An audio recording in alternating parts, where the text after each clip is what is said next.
Herkese selamlar. Bugün Azerbaycan milli komandası ile 2026-cı ilə keçiriləcək Dünya Çempionatına vəsiqə qazanmağa çalışırıq. Gəlin görək bizdə bu alınacaq, yoxsa yox. İndi isə qruplarımız hazırda bəlli olur. Azərbaycan milli komandasının qrupu bəlli olduqdan sonra isə yarışlara start verəcəyik. Gəlin görək milli komandamız hansı qrupda yer alacaq. Bu bizim üçün vacib bir amil hesab olunur. İlk rəqibimiz birazdan bəlli olacaq.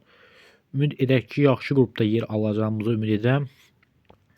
Və qrupumuz F qrupudur. Əslində kifayət qədər ideal bir qrupa düşdüyümüzü deyə bilərəm. Bu qrupdan biz ilk 2-yə sıraya əsas hədəfimiz ilk 2-də bitirməkdir, amma birinci sırada bitirməkdə qarşımıza məqsəd olaraq qoymuşuq. Klub 4-4-2 taktiki sxemindən istifadə edəcək, çünki bu sxemdə oynamaq bizə xeyir verəcəyinə ümid edirik. Oyuncuların yerini dəyişdikdən sonra isə maça başlaya bilərik. İndi isə sol bekdə də hər bir şeyimiz tam olaraq yaxşı vəziyyətdə olduğunu düşündükdən sonra maçımıza başlayırıq. İlk rəqibimiz isə İrlandiyadır və Azərbaycan. İrlandiya oyunu start götürdü. İrlandiyada Dublin şəhrindəki oyunumuz başladı. Görə Azərbaycan milli komandası üçün necə bir maç yadda qalacaq. Hələ ki heç bir komanda qol və hücumlara imkanlı iştirak etməyib. İlk hücum İrlandiyalılarında qapı qarşı töl götürmək gəlir və top az fərqlə sürə gedir. İrlandiyanın ikinci bir hücumu reallaşır 35-ci dəqiqə etibarilə və Michael Johnston hesab açır. Təəssüf ki, İrlandiya hesab açır 1-0. Milli komandamız 2026-cı ildə keçiriləcək Dünya Çempionatında iştirak etmək üçün əlindən gələn etdirərək ki, bu yaxşı alınmır. Çünki penalti zərbəsini yerinə yetirməyimiz mümkün olmur görüşdə. Xorvatiya hazırda Bosniya qarşısında öndədir. Əla pas Nərmana. Nərman Axundzadə atdığı qol sayəsində millimiz hesabı bərabərləşdirir. 1-1. İrlandiya 1, Azərbaycan 1. Görək Azərbaycan hesabına keçə biləcək yoxsa yox. İrlandiya səfərində qazanılacaq 3 xal bizim üçün çox böyük bir əhəmiyyət kəsb edə bilərdi. Amma təəssüf ki, ilk maçda bərabərə qaldıq 1-1 hesabı ilə. Keçirik ikinci maça. İkinci maçda isə Serbiya yılması ilə qarşılaşırıq. Dominikəşdə öndə Serbiyadan görə 3 xal almamız mümkün olacaq yoxsa yox. İlk hücum quran tərəf Serbiya amma top dirəkdən qayıdır. İkinci hücuma imkan vermək olmaz və qapıcı Aydın Bayramov qapısında diqqət olur. Serbiyanın təzyiqləri davam edir görüşdə. Görə bu təzyiqləri ne şəkildə davam edəcək. Müdafiəmiz bu dəfə əla oynayır və Filip Kosticə imkan vermədik. Artıq ilk 20 dəqiqə tamam olub. Serbiyanın indi hücumu davam edir və qapıcı Aydın Bayramov qapısında diqqət olur. 30 dəqiqə artıq bitib Azərbaycan 0, Serbiya 0 hesabı davam edir. Görüşdə 45-ci dəqiqə tam olmağa yaxınlaşarkən millimiz əla hücum qurur. Ramil Şeydayev ötürməsini verir. Nərman Axundzadə. Ramilin asisti Nərmanın qolu sayəsində hesabda artıq yenidən hesabda önə keçməyi bacardıq ki, Mitrovic necə təcrübəli oyuncu olduğunu bizə burada göstərmiş olur. Hesab artıq 1-1'dir. Serblər hesabı bərabərləşdirdilər. İkinci bərabərlik istəmir açığı. Qələbə qazanmaq istəyirik bu maçda. İndi isə Serbiyanın çox qəşəng sırlı bizdə rəqibindən və Filip Kostic hesabı 2 verir. Serbiya hesabda önə keçməyi bacarır. İndi millimiz qapısı qarşısında növbəti hücumu reallaşdırmağa çalışırlar və Bəhlul təsirli topu öz qapısından keçirir. Serbiya hesabda 3-1 önə keçir. Azərbaycan millisi üçün heç də asan keçməyəcək bir dünya çempionatı seçmə mərhələsi baş tutacağı artıq indidən bəllidir. Top dirəkdən qayıdır və qapıcı Aydın Bayramov qapısında diqqət olur.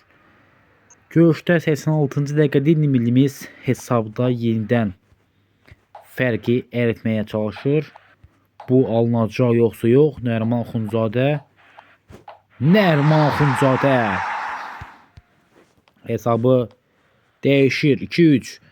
Bir möcüzə baş verəcəkmi? Yox, möcüzə baş vermir. Təəssüf ki, Serbiya 3-1 hesabı ilə uduzuruq.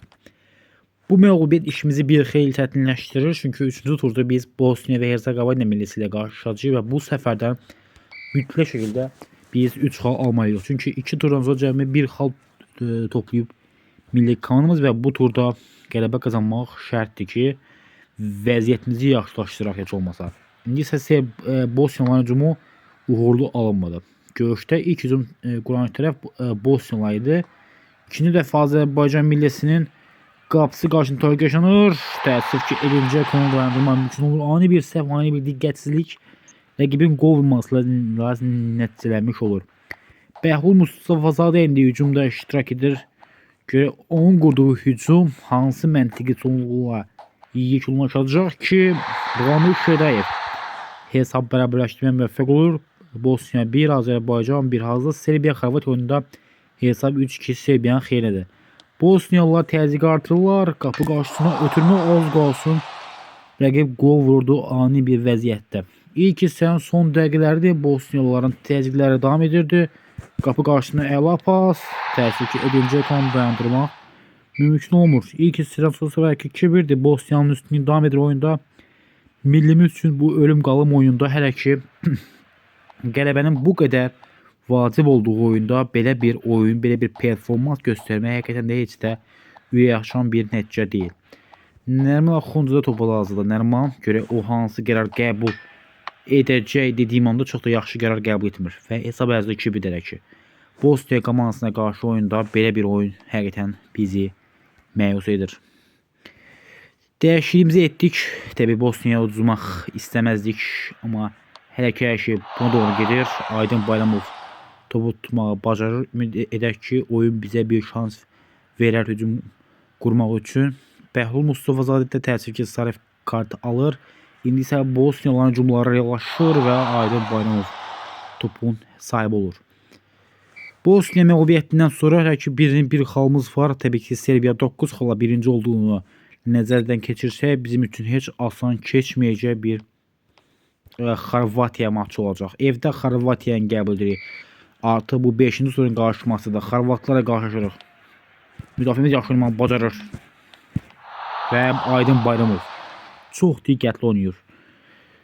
Xorvatiya qarşısında artıq 3 xal almamız şərtdir. Çünki millimiz üçün qrupda hər şeyin yekun olmadığı, yəni bitmədiyini göstərmək üçün Xorvatiyadan biz 3 xal almalıyıq.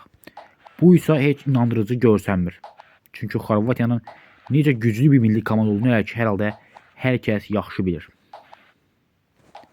Nəriman Axundzadə hesabı açır və bunun atdığı qol sayəsində millimiz Xorvatiya qarşısında hesabda önə keçməyə müvəffəq olur. Bu vacib və prinsipial qarşılaşmada dünya çempionatına getmək üçün qələbə qazanmaq hava və su kimi vacib oyun idi. Hələ ki, Xorvatiya qarşısında öndəyik və ilk hissə bu hesabla bitər ikən biz nə etməliyik? Təbii ki, hələ ki, heç bir şey etmirik, yenə defansif oynayacağıq. Xorvatiyadan 3 xal almaq çox vacibdir. Qol olmasın, Aydın Bayramov mükəmməl bir seviyemizi artır. Xorvatiyada təzyiqi artırır Xorvatlar və bu hücumlarda boş olmuş olur.